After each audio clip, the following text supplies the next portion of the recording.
سلام بچه، حالتون چطور؟ حالتون خوبم؟ از گوشیم به اون میکروفون میخوام استفاده کنم، اینطور بگم خوبه.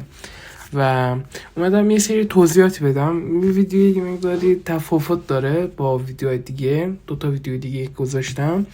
یه تصمیم گرفتم، این که احساس میکنم یه مقداری گوشی داره داستانو تغییر میده، داستان کنکورمو داره تغییر میده و این مقداری رو نحوه فعالیت من تو این پروژه داره تاثیر میذاره واقعیتشو بخواین.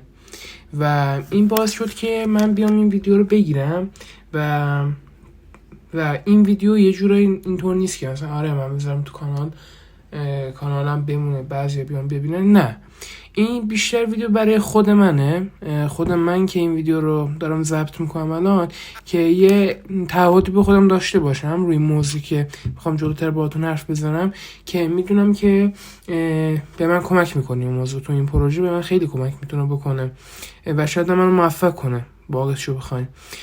دغدغه خیلی از ما اینه که گوشی علتش چیه؟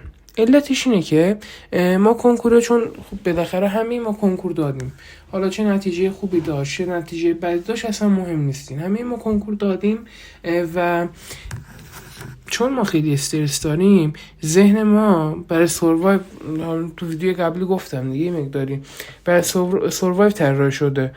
مغز شما نمیخواد شما استرس بکشی. خب به جای اینکه اینو میخونی، بیا برو گوش نگاه کن. و این اتفاق داره خیلی تو روند زندگی من تاثیر میذاره. من کلا من از سال 2020 بکنم گوشی خریدم، قبلا نداشتم کلا گوشی و خیلی راضی بودم از زندگیم و یه جورایی احساس میکنم از وقتی که این گوشی من خریدم، دوتا رو که دارم میگم، احساس میکنم که زیاد رو روحیاتم، اخلاقیاتم یه سری تاثیرات منفی گذاشته واقعیتشو بخواین.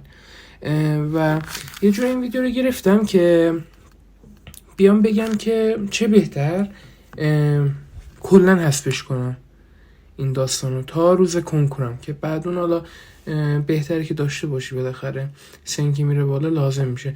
ولی من از اون دسته از افرادم که فکر کنم، نمیدونم شما همینطورین یا نه، گوشی رو بذارم اینجا یه هفته هم بمونه اینجا، هیچ کس قرار نیست به من زنگ بزنه بگه که مثلا آقا رام حالت چطوره، حالت خوبه. نه، هیچ کس این همچین کار نمیکنه. نمیدونم، خوشبختانه بگم متاسفانه بگم نمیدونم واقعیشو بخواین.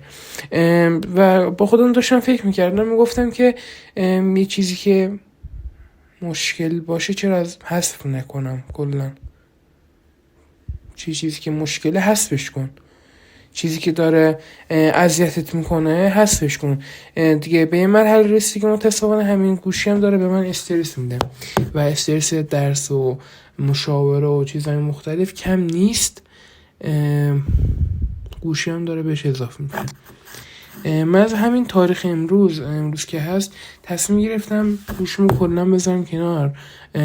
الان یه ساعتی که دستمه، برای آخرین لحظات دارم نگاهش بکنم، اصلا دلم نمیخواد بذارمش کنار، ولی خب چون بهم داره استرس میده، چون داره تو روندم به شدت تاثیر میذاره، به فکر این بودم که خب بذارمش کنار و این کارم میکنم تا زمانی که کنکورم رو دادم.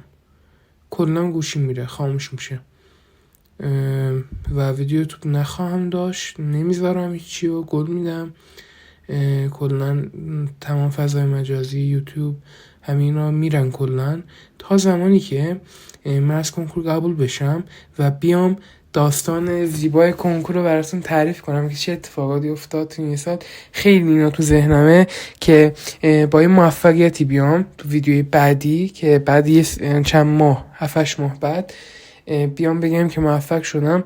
ولی این ذهنیت هم دارم برای خودم ایجاد میکنم که ممکنه با شکست بیام. بالاخره هر جنگی یه پیروزی داره، شکست هم داره.